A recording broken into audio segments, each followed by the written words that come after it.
Nu, sveiks, Robert! Čau. Čau! Nu, ko, atkal viena tēma, par ko vajadzētu parunāt pēdējā laikā. Kur viens case ienācies. Viens case ir ienācies, un es priecīgs, ka mēs viņu pacēlām.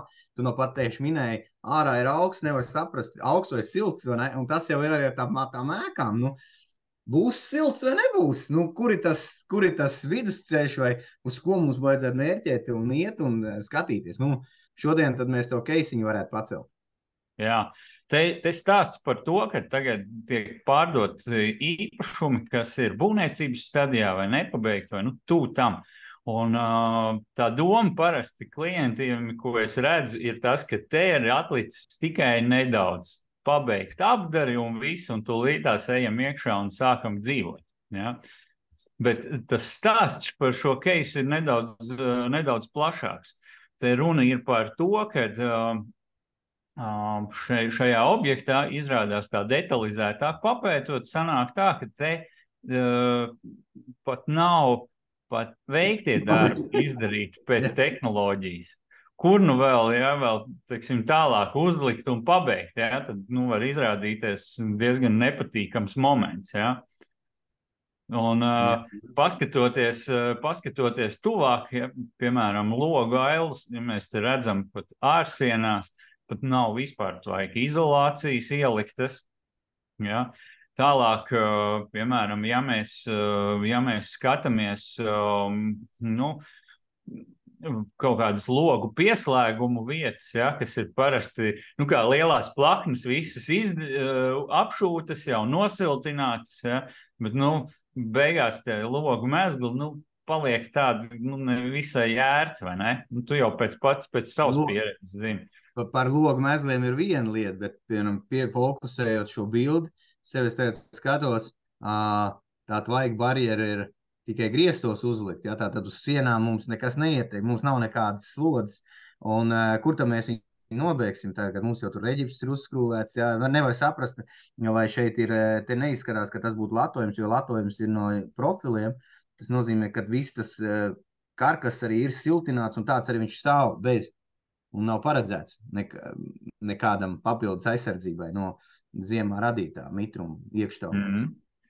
Nu jā, un vēl viena lieta, ko tu pareizi arī norādīji, kad šeit jau sanāk tā, šeit ir metāla profila karkas. Ja mēs vienkārši tagad apšūsim viņu ar ģipškartonu, mums jau vēl laicīgi ir jāpadomā arī par inženieru komunikācijām, ka var redzēt, ka teiksim, pa apakšu ir jau varbūt redzams, kad ir atstāta vieta, kur radiatoru cauruļvadas likt, bet tad, varbūt bildi atpakaļ, bišķi paskatīsimies, kur var redzēt, atstāta vieta, bet, kā viņu pabeigt sakarīgi, tur varētu būt vēl izaicinājumi. Līdz ar ko, šīs nemaz nav tāds pavisam sīkums, kur ir, tikai apģērba palikusi. Jā, klientam jau šķiet, man jau tā māja ir gatava, jumts man ir jau, lielākā daļa ir izdarīta, bet īstenībā tā lielākā daļa ir tie mazie sīkumi, kas tā otrajā pusē ir, tie ir visbūtiskākie. Un tas ļoti labi redzēt. Un vēl viena lieta, protams, ir jumta logu pieslēgumi, kas ir atsevišķs izaicinājums bieži arī jebkurā mansardu tipa ēkā, kur ir jāpārdomā rūpīgi. Tos bieži liekas, kas tad paņemsim, izbūvēsim bēniņu stāvus, kur logu šeit, logu tur un viss kārtībā. Bet tas skar visu jumta konstrukciju. Pareizi izbūvēt, pēc tam vēl logu ailes, tas ir bieži vien diezgan izaicinoši. Kā tu varbūt zini, varbūt tev ir kaut kāda pieredze bijusi par šo te iebūvēto logu izbūvi pēc kaut kāda laika vai esošā jumtā, kur tas nav bijis sākotnēji paredzēts? Varbūt. Jā, tas ir vēl foršāk, vēl grūtāk nekā šeit pabeigt. Tas jau ir kaut ko padarītu, atvērt, tad tos savienojumu vietas tās ir daudz grūtāk. Man ir kaut kas ir vēl vairāk jāatver vaļā, lai es varētu veidot šos savienojumus, tos tiešām ciešos pieslēgumus. Tāpat kā arī pārāk augstas šīs apakšējās dziļums, tās ailes apakšējās daļas augsts nedrīkst būt pārāk, tā kā garš augsts, ja, jo tur ir atkal tāda savas veidu kondensēšanās riski, kas veidojās, jo tā konvekcija mums arī vajag dabūt to gaisu tur iekšā, lai tas tur cirkulē, lai tas noņem nost un lai tas nav pārāk liels tas slieksnis, kuram viņam jātiek pāri, jo principā nekas nenotiks. Tāds. Jā, ir interesanti paskatīt, bet es skatos, te ir dažādi veidā materiāli un sistēmas kopā likts. Nav tikai viena tur plēve vai lens. Es skatos, tur varēja otrā pusē redzēt, ka tur ir vēl darīts, kā sanāca. Tieši tā, un tāpēc es domāju, šo te tādus objektu piemērus, kur ne tikai par to, kādi tie objekti ir būvniecības stadijā, vai arī kaut vai bieži vēl par šādu tēmu saskarās cilvēki, tie, kas plāno remontēt vai pārbūvēt esošas ēkas. Ja?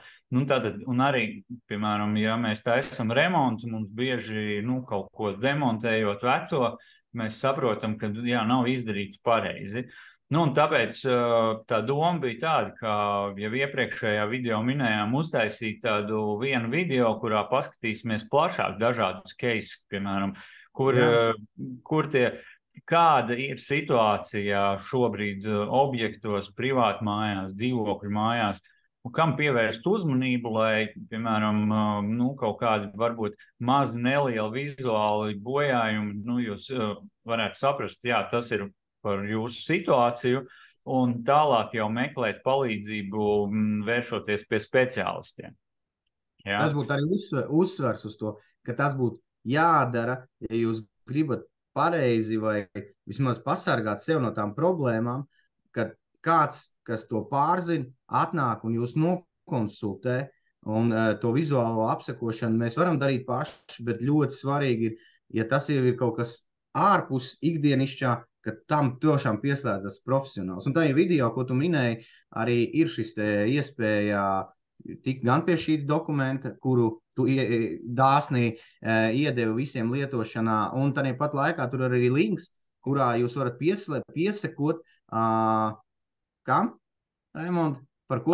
Tātad pieteikties šiem pasākumam, kas būs nākamo nedēļu 22. datumā, un varēsiet piedalīties paši tiešsaistē, uzdot jautājumus interesējošos, un kas zina, varbūt redzēsiet arī uzreiz tieši kaut kādu savai situācijai ļoti tuvu. Ja?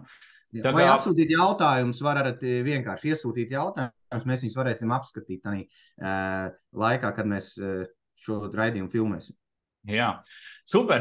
Tad šoreiz tas viss. Lejā zem šī video atradīsiet linku uz pieteikumu, un gaidām jūs klātienes tikšanās, un kas zina, teiksim, varbūt idejas vai domas par to, kā varbūt savos īpašumos nepieļaut tādas kritiskas lietas, novērst viņas laicīgi, lai viss izdodas. Forši. Lai ir siltas, jauka istabiņa. Tā ir. Lai visiem izdodas tā. Priekā.